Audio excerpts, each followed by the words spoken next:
Assalamualaikum warahmatullahi wabarakatuh. Selamat pagi anak-anak.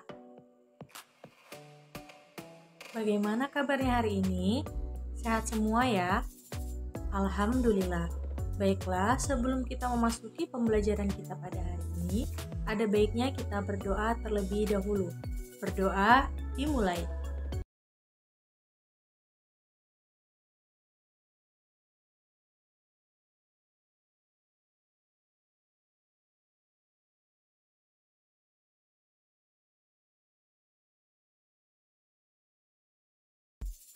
Sebelum itu, Ibu mau mengabsen kalian terlebih dahulu.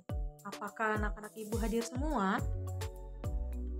Hadir semua ya?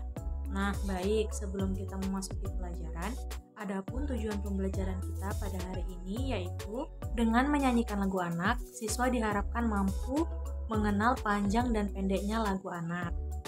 Yang kedua, dengan penjelasan guru, siswa mampu untuk menceritakan kembali mengenai peristiwa dari siklus air. Dan yang ketiga, dengan media tentang siklus air, siswa dapat membuat kembali skema ataupun gambar dari siklus air. Dan yang terakhir, siswa mampu mempresentasikan hasil diskusi bersama kelompoknya. Nah, baik, kita akan masuki pembelajaran pada hari ini ya. Nah, anak-anak, sebelumnya, apakah ada yang tahu apa yang kita pelajari pada minggu lalu? Masih ada yang ingat? Ya, benar. Minggu lalu kita membahas mengenai manfaat air bagi hewan dan tumbuhan. Nah, pada hari ini kita akan membahas mengenai siklus air. Sebelum kita memasuki materi, kita nyanyi terlebih dahulu yuk. Kita akan nyanyi lagu Tik Tik Bunyi Hujan ciptaan Ibu Sud. Tik tik tik bunyi hujan di atas genting, airnya turun tidak terkira. Cobalah tengok dahan dan ranting, pohon dan kebun basah semua.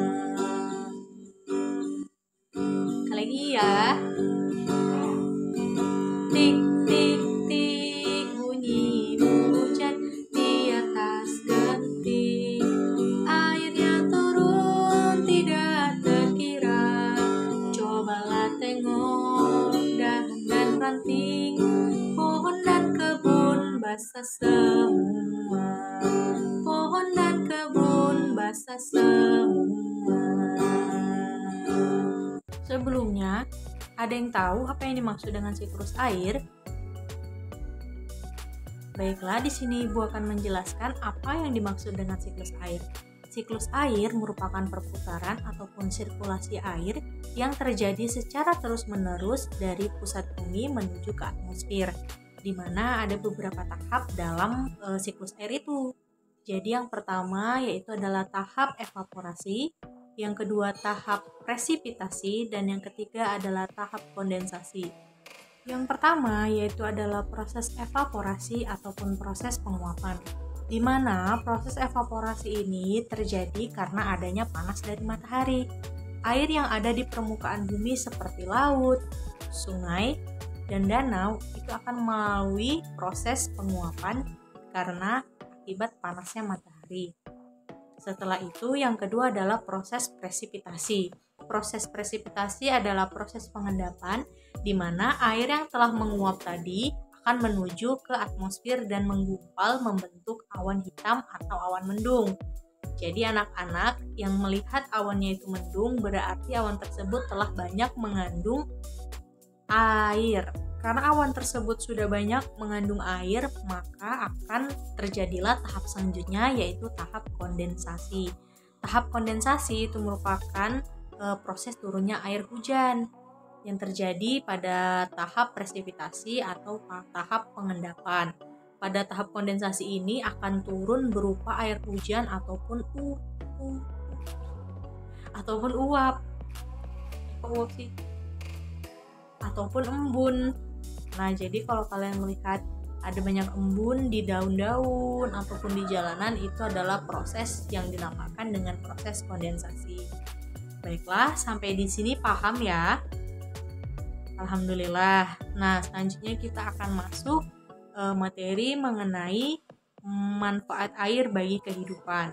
Ada yang tahu apa saja manfaat air bagi kehidupan? Ya, benar. Seperti mandi, memasak, dan lain sebagainya. Nah, di sini Ibu punya beberapa manfaat air bagi kehidupan. Yang pertama yaitu adalah membantu petani dalam mengaliri pesawahan.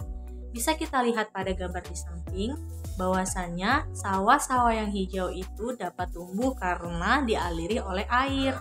Nah, maka dari itu anak-anak, jika sawahnya itu dialiri oleh air, maka sawah tersebut akan tumbuh dengan subur dan menghasilkan padi. Kemudian menghasilkan beras dan akhirnya kita konsumsi sebagai nasi.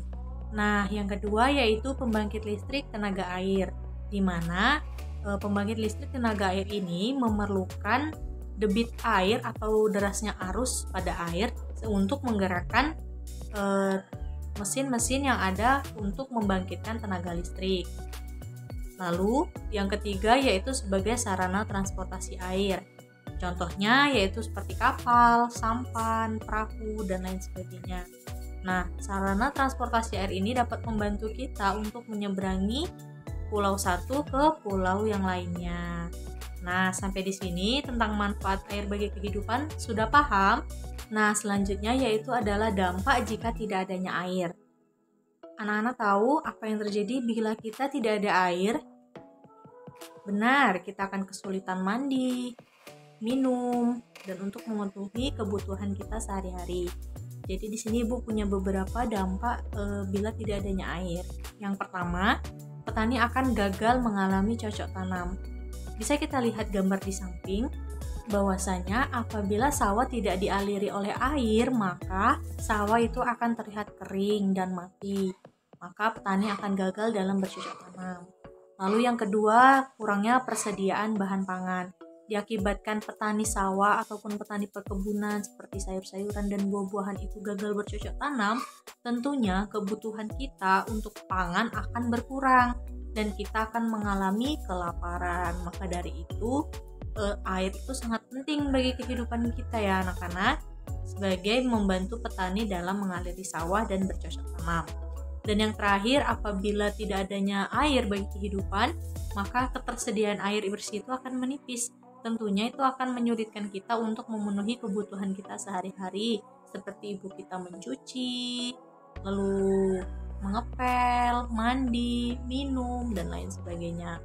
Maka pesan dari ibu adalah meskipun air itu dapat bersirkulasi secara terus-menerus, namun kita tetap harus hemat dalam penggunaan air, yaitu dengan mematikan keran apabila air di bak sudah penuh, lalu tidak secara terus-terusan atau boros menggunakan air ya. Baik, sampai di sini tentang dampak tidak adanya air sudah paham? Alhamdulillah sudah paham ya. Baik, di sini ibu punya poster. Bisa kita perhatikan posternya. Di situ ada gambar apa aja ya anak-anak? Matahari, benar. Air laut, benar. Awan, benar. Dan air hujan. Nah, di situ kan ada beberapa tahapan atau proses dari siklus air. Jadi, ibu minta kalian untuk menceritakan kembali peristiwa terjadinya siklus air dengan mendeskripsikannya ya anak-anak. Bila ada ingin yang ditanyakan, silakan bertanya kepada ibu. Ibu beri waktu untuk mengerjakan tugas tersebut. Setelah kalian mengerjakan tugas untuk menceritakan kembali atau mendeskripsikan kembali terjadinya siklus air, sekarang ibu minta kalian untuk membuat skema ataupun gambar dari terjadinya siklus air. Contohnya adalah sebagai berikut. Baik anak-anak, itu tadi pembelajaran kita pada hari ini mengenai siklus air. Nah, sampai di sini ada yang ingin ditanyakan? Tidak ada ya, alhamdulillah. Ada yang bisa membuat kesimpulan? Baik, di sini Ibu akan memberikan kesimpulan untuk pembelajaran kita pada hari ini, yaitu air merupakan elemen yang sangat penting bagi kehidupan, di mana kita harus hemat dalam penggunaan air. Karena air merupakan sumber kehidupan manusia dan kita semuanya sangat membutuhkan air bagi kehidupan kita sehari-hari. Nah, anak-anak, itu tadi kesimpulan Ibu mengenai materi siklus air. Dan untuk materi selanjutnya yaitu mengenai keragaman sosial budaya. Jadi Ibu minta kalian untuk membuka kembali buku pelajaran atau mencarinya di internet. Sampai sini paham ya? Alhamdulillah paham. Nah, sekian yang dapat Ibu sampaikan. Tetap semangat dan terus semangat. Kejarlah impianmu dan raihlah prestasi. Assalamualaikum warahmatullahi wabarakatuh.